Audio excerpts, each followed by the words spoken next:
Fala pessoal, sejam bem-vindos a mais um vídeo aqui do meu canal.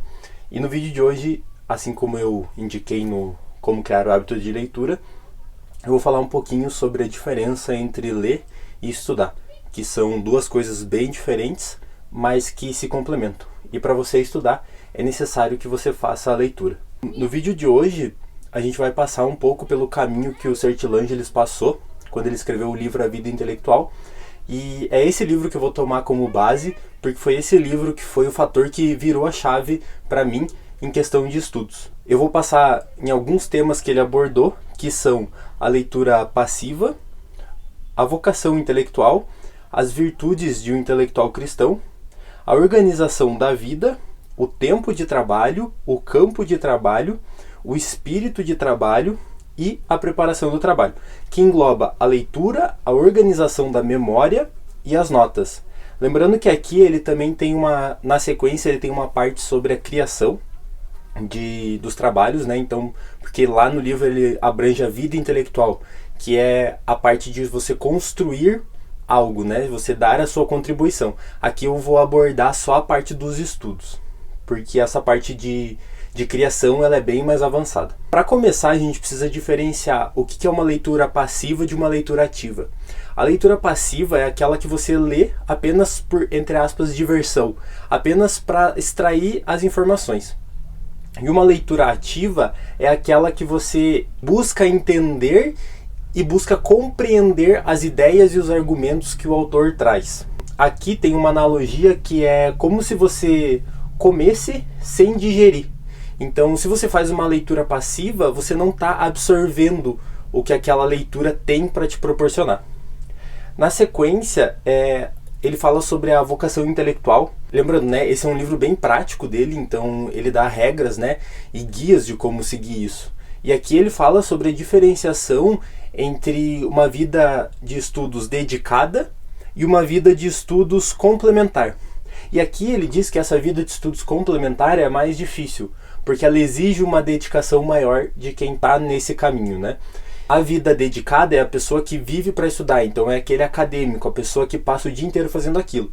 E a vida complementar é quem tem todas as suas atribuições sociais, tem o seu trabalho, tem a sua família, tudo do cotidiano normal de qualquer pessoa, e ainda mais esse chamado para você estudar. E aqui ele traz um dos maiores pontos do livro, que é: o conhecimento é a maior riqueza que uma pessoa pode ter. Possuir esse conhecimento, possuir essa sabedoria é algo de grande valor.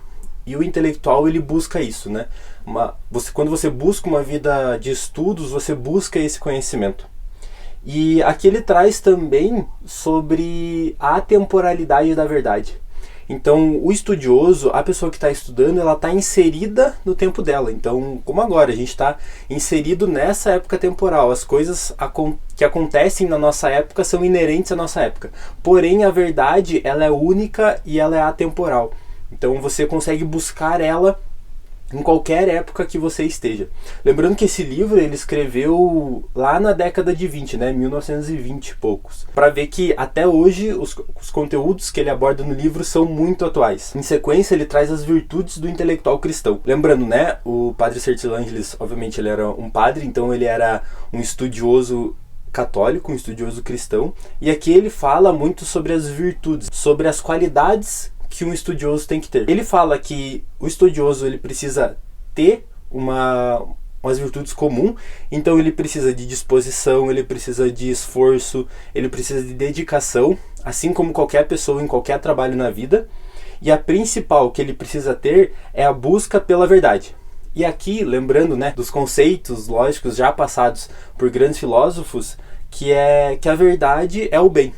E o bem é Deus. Então o estudioso está em busca do bem. Ele está em busca da verdade, ele está em busca de Deus. Esse é um ponto bem legal que ele traz, e até ele faz uma breve crítica no livro à perda dessa busca intelectual por parte dos estudiosos, né? Fica a recomendação dessa passagem aí. E aqui ele traz também a virtude própria do intelectual, que ela é exclusiva de quem leva uma vida de estudos, que é a estudiosidade. Justamente esse ponto de você buscar, de você ser curioso, de você buscar responder as perguntas que lhe afligem. Ele também fala que você não pode se deixar cair nos vícios. Ou seja, se ele falou as virtudes que você precisa seguir, aqui ele fala também sobre os vícios que você tem que evitar. E são basicamente os vícios da carne, principalmente quanto à preguiça, porque você não pode ter essa desmotivação para ir atrás do que você busca responder. E tem até uma passagem que ele traz que me marcou muito, que é a seguinte: obedeça à carne e estará se tornando carne. E o que é preciso é tornar-se espírito. Lembrando que aqui a gente retoma que a principal virtude de uma pessoa de estudos é a busca pela verdade, que é a busca do bem, que no fim é a busca de Deus. Aqui a gente vai entrar no outro ponto, que é a organização da vida. É um guia prático mesmo sobre como você organizar a sua vida para seguir uma vida de estudos.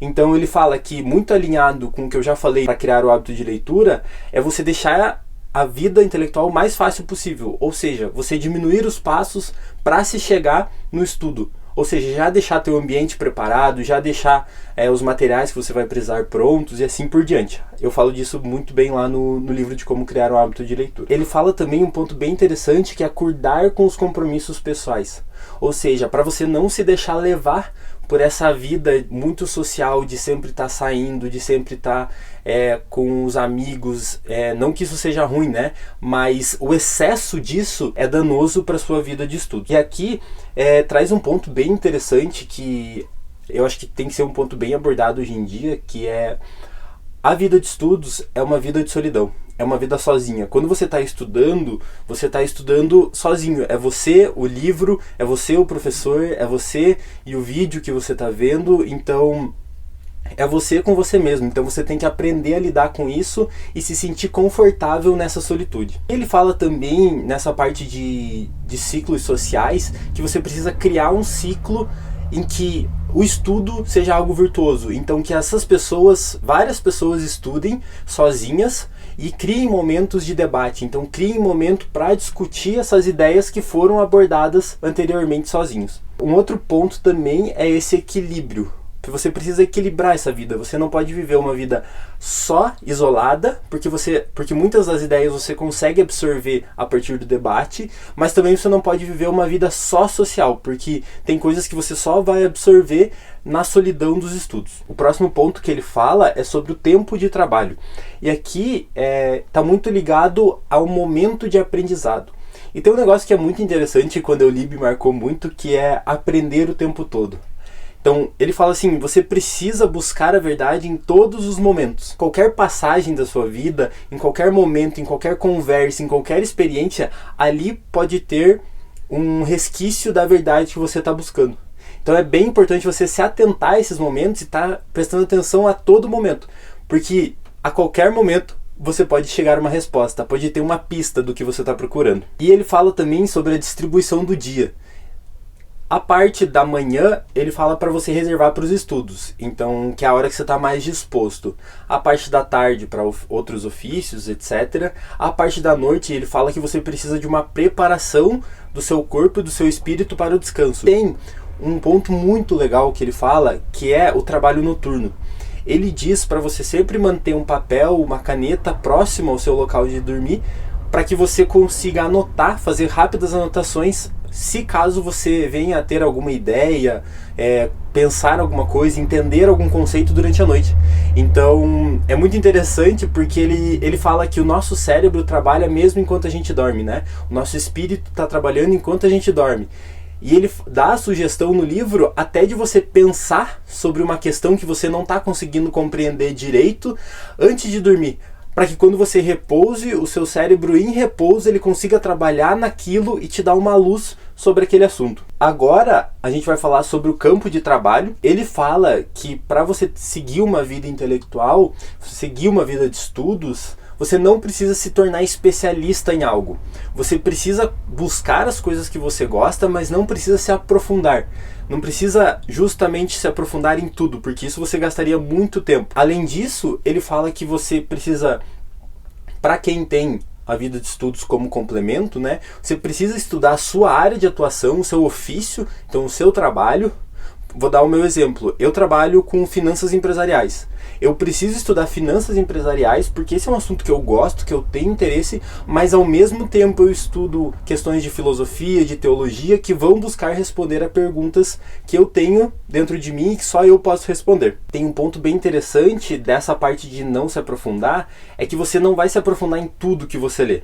Você precisa se aprofundar em temas que você tem interesse. Então, nos temas que você tem curiosidade, você precisa se aprofundar. Você vai ler superficialmente tudo sobre aquele tema e o que você achar mais interessante, você vai se aprofundar. Porque como a gente tem uma vida limitada, a gente não consegue se aprofundar em todos os assuntos. E até mesmo a gente não tem interesse em todos os assuntos que existem. Então, isso é bem legal. Então, você precisa selecionar. E esse ponto está bem relacionado com uma coisa que a gente vai falar lá pra frente, que é a parte de ler pouco. Mas a gente vai chegar lá ainda. Aqui ele fala também agora sobre o espírito do trabalho, de você lutar contra a preguiça, porque você, como uma pessoa que busca a verdade, busca o conhecimento, você precisa ir atrás, você precisa ter essa curiosidade. Se você ficar estagnado, você nunca vai conseguir sair de onde você está. Ou seja, você tem que combater diariamente a preguiça. Os assuntos que você vai estudar, ele fala que você precisa estudar uma coisa de cada vez aprofundada, mas você não pode estudar um assunto específico por vez. Então você precisa ter vários tipos de leitura por vez, só que se aprofundando no momento da leitura daquele assunto. Por exemplo, eu me interesso por assuntos de finanças empresariais e eu me interesso também sobre assuntos de história das religiões. Então, eu vou ler livros sobre esses dois assuntos ao mesmo tempo. Só que no momento que eu estiver lendo livros sobre finanças empresariais, eu vou me aprofundar e vou me concentrar naquele tema, correlacionando com assuntos desse tema. E quando eu estiver estudando assuntos sobre a história das religiões e da espiritualidade, eu vou me aprofundar nesse tema. E aqui é um ponto bem importante, que é uma das virtudes do intelectual, que é você conseguir correlacionar esses dois assuntos que você está estudando. Tanto da questão prática do ofício, quanto da questão intelectual e da busca por conhecimento. Além disso, a gente tem que entender, e ele traz isso muito bem, que o intelectual ele é um subordinado à verdade. Assim como ele fala que você tem que estar aprendendo o tempo todo, ele fala que a verdade você vai encontrar em vários lugares. Então você não pode ter preconceitos e estigmas sobre isso. Você vai encontrar em qualquer lugar, independente da pessoa, independente da classe, independente da profissão dela. Sempre as pessoas vão te falar e se você estiver atento, você vai conseguir perceber isso e captar essa busca da verdade. Aqui tem um ponto bem importante que é: jamais chegaremos à compreensão total. Então isso é muito legal porque ele faz uma alusão também com esse desenvolvimento lógico de que a verdade é o bem e o bem é Deus, e isso é a perfeição. Então a gente jamais vai conseguir chegar à compreensão total de um assunto porque apenas Deus é perfeito. Então a gente não pode ficar preocupado em querer esmiuçar, em querer se aprofundar e entender a completude aprofundada de um assunto, porque isso a gente nunca vai conseguir, porque a gente como humano é limitado nesse ponto, a gente não é perfeito. E aqui traz um ponto também, né, que ele diz que essa verdade que a gente está buscando e que a gente nunca vai conseguir acessar 100% dela, ela é o conjunto. Então não adianta você ir estudar especificamente as coisas, né? Você consegue estudar especificamente as coisas na medida em que elas compreendem o todo. Então isso para mim é bem paradoxal ainda, então para mim é bem difícil a compreensão desse conceito, porque você precisa aprender as coisas separadas, mas a verdade ela é um todo único, né? Então é a multiplicidade de várias coisas que se tornam uma só. Por último, né, como eu comentei, a preparação do trabalho, que aqui é a parte bem prática que ele fala, que ele separa em 3 partes: a leitura, a organização da memória e as notas.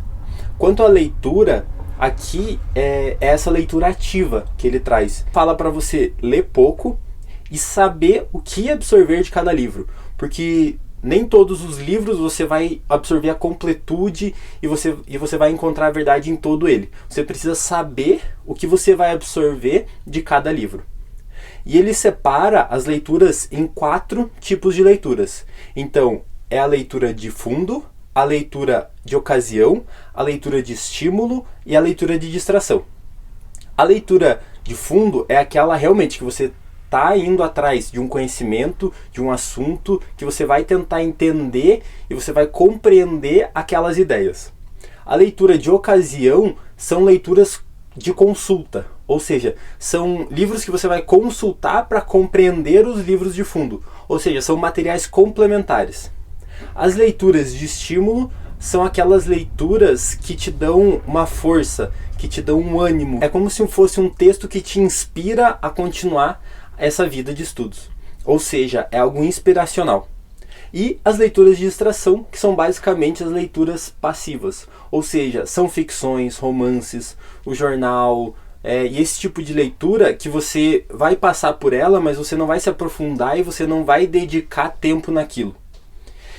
Na sequência, ele fala sobre a organização da memória. E aqui é um ponto bem importante, porque nos dias atuais a gente vê que cada vez a gente tem uma absorção de memória cada vez menor, e isso é um problema, porque a gente confia cada vez mais nos aparelhos de armazenagem e esquece que a nossa capacidade de armazenagem é a mais poderosa que tem. E ele fala aqui que a gente precisa escolher o que a gente vai reter. Isso vai muito em linha com a parte da leitura, que você vai escolher as ideias de um livro. Ou seja, você precisa escolher as ideias que você vai guardar e as ideias que você vai reter. E como que você faz isso? Eu fiz uma analogia aqui, quando eu li, que é como se você criasse um mapa mental sobre aquela ideia na sua cabeça. Ou seja, você vai derivando o tema até uma ponta, até o entendimento mínimo dele. Ou seja, você vai criando ramos, vai criando conexões. Porque é basicamente assim que o nosso cérebro funciona. E aqui ele até fala no livro que quando você quer relembrar alguma coisa, você busca a memória mais próxima que você tem sobre aquele assunto, e a partir daquela memória você vai relembrando aos poucos o caminho daquela conexão dentro da sua cabeça. Ou seja, é um mapa que você vai seguir e vai chegar naquele conteúdo. É assim que ele fala para a gente organizar a memória, como se fosse um mapa mental. E as notas, que são o último ponto da preparação do trabalho, ele fala que a gente precisa anotar não o resumo do livro, não passagens específicas do livro, mas sim partes que a gente entendeu, como se fosse o resumo sobre a nossa visão, a gente escrevendo com as nossas palavras o que o autor quis dizer, porque isso exercita o nosso cérebro a criar a nossa versão daquele assunto, a criar a nossa compreensão. Então você não vai replicar o que o autor falou, você vai criar o seu entendimento sobre aquele assunto daquele determinado autor.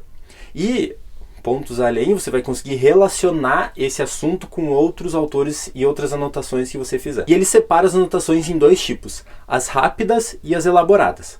As rápidas são anotações ali que você faz enquanto você lê, ou seja, é como se fosse só entre aspas, um rabisco, assim. Então, a base central daquela ideia, a estrutura, as palavras-chave e assim por diante.